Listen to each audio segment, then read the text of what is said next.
Episode 5 opens with Rai receiving unsettling reports from nearby towns about strange nighttime sounds, frightened animals, and a surge in missing pets. It seems that unnatural monsters have slipped into the nearby forests, prompting Rai to dispatch search parties and put detection specialists on high alert. He also summons the 6 masters from each school because they might need more than just a flashlight and monster repellent. Meanwhile, Noor and Lin are enjoying street food, celebrating the reward Fatty gave them for slaying a goblin proof. After their feast, Lin heads home, leaving Noor relieved at the prospect of some peace and quiet. However, Rai shows up looking for his sister and makes an unexpected request. He wants Noor to join them on a trip to a mountain town the next morning, with Lin along for the ride. Rai is a bit secretive about the mission, but sensing his sincerity, Noor agrees, tempted by the free trip. The next day, Noor hops into a carriage for the first time, enjoying every bump and sway, while Lin looks less than thrilled. When Noor points out the stunning scenery outside, she sighs dramatically, prompting him to wonder if he'll ever be a true adventurer. Lin apologizes for Rai dragging him into this, but he brushes it off, happy for the paycheck. Their mission is to investigate the town of Toros across the mountains. Rai assures them that if nothing happens, it'll be just a paid vacation. As Lin contemplates the hope for peace and quiet, her bodyguard, Annie, reminds her of her duty to keep her safe. In a twist worthy of a soap opera, Rai has secretly assigned Annie a top-secret mission. If danger strikes, she must whisk Lin away to the Holy Kingdom of Mithra. Annie is shocked to realize Lin is unaware of the looming threat, but Rai thinks it's best to keep her in the dark who wants to spoil the surprise. During a break, Annie apologizes to Noor for dragging him into this situation. She promises to keep him safe, but Noor quips, "No need for that. I'm pretty good at running away." Annie insists he won't need to flee as long as she has her shield. And when Noor expresses doubt, she demonstrates her holy shield ability. Impressed, he recalls Lin mentioning Annie is on par with Gil, a legendary dragon slayer. Feeling a bit outmatched, especially after barely surviving a goblin fight, he thanks Annie for her skills. This prompts Annie to reflect on her past. Once an orphan, she discovered her powers when a curious friend got too close and was hurt.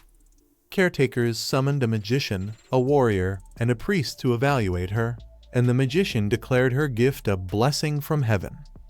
He explained that her power could be either a sword or a shield, depending on how she chose to wield it.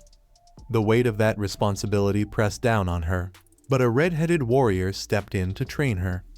As she trained, Annie distanced herself from her peers, fearing she might harm them. That changed when she met Noor, whose name frequently came up in her master's stories, creating an unexpected bond. Ever since meeting Noor, that jealousy has only grown, and she wants to shake it off to protect Lin without any weaknesses. Just then, Noor spots movement in the wheat fields and convinces the group to stop the carriage. Using her magic to reveal what's lurking, Lin uncovers a giant frog-bat hybrid monster. Meanwhile, chaos erupts in the capital as numerous monsters attack, prompting Rai to command the warriors, swordsmen, and hunters to engage while the thieves help evacuate civilians.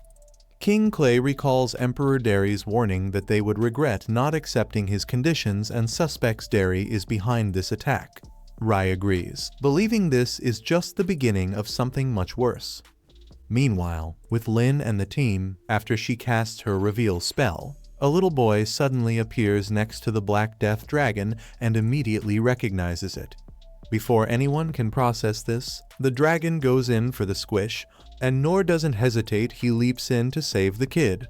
As Noor parries the dragon's strike, Annie points out that the boy's sudden appearance means he was also concealed by the spell.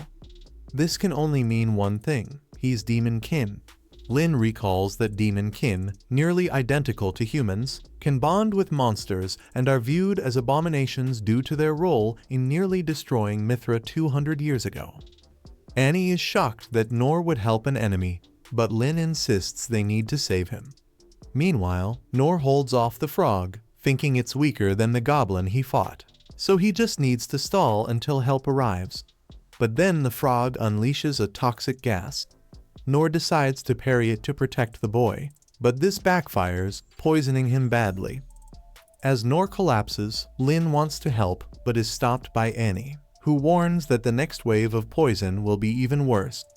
With even the world's greatest healer unable to save him from the Black Death Dragon's poison, Annie shields Lin from harm. Lin tries to purify the poison, but it's not enough.